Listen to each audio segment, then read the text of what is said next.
There are seasons when the land itself seems to echo the silence of God, when fields fail, stores run bare, and the songs of the heart are hard to find.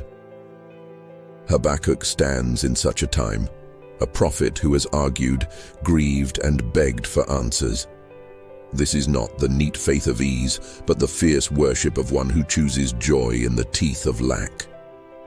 Hear the hymn he composes after the wrestling, words not naive but chosen in the face of loss. Though the fig tree shall not blossom, neither shall fruit be in the vines. The labor of the olive shall fail, and the fields shall yield no meat. The flock shall be cut off from the fold, and there shall be no herd in the stalls. Yet I will rejoice in the Lord, I will joy in the God of my salvation.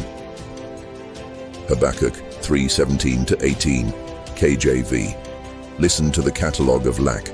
No figs, no grapes, no oil, no harvest, no flocks. An economy collapsed and a life stripped of expected provision. This is the pain of learned hope undone. The places you counted on for life are silent. The honest lament precedes the hymn. The prophet's voice remembers the hurt because he has first told God the truth of it. But then Habakkuk makes a willful turn. He refuses to let circumstances write his final word. He composes a response that is a practiced act of fidelity, worship in absence.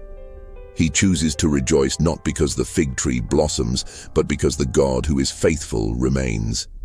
Nevertheless, I will rejoice in the Lord. I will joy in the God of my salvation. Habakkuk 3:18, KJV. This is action, not passive resignation, but active praise. Worship becomes a discipline, remembering God's past deeds, declaring trust, standing on covenant truth. Habakkuk's posture is a watchman's posture. From the tower he sees the horizon of God's faithfulness, even when the fields are barren. The solution Habakkuk models is not a promise that lack will vanish immediately, but a recalibration of soul. He moves from demand to dependence, from complaint to covenantal confidence. The hymn crowns the prophet with a steady promise of strength. The Lord God is my strength, and he will make my feet like hinds' feet, and he will make me to walk upon mine high places. Habakkuk 3:19, KJV. The remedy is not a guaranteed harvest this season, but the enabling to stand, to climb, to find footing where there is none. God's provision sometimes comes as inner resilience. God makes feet able to navigate rock and cliff when plains fail. What can God do while the fig tree does not bud? He can sustain a soul, remake strength, and teach joy as a spiritual muscle. He can transform waiting into worship and scarcity into a deeper reliance on his character. God does not always change circumstances immediately. Often he changes the one who endures them, fashioning endurance, hope, and praise where once there was only complaint. How do you live Habakkuk's hymn today? First, speak the truth of your lack honestly to God. Lament is prayer, not its opposite. Second, rehearse God's past faithfulness. Memory is the fuel of hope.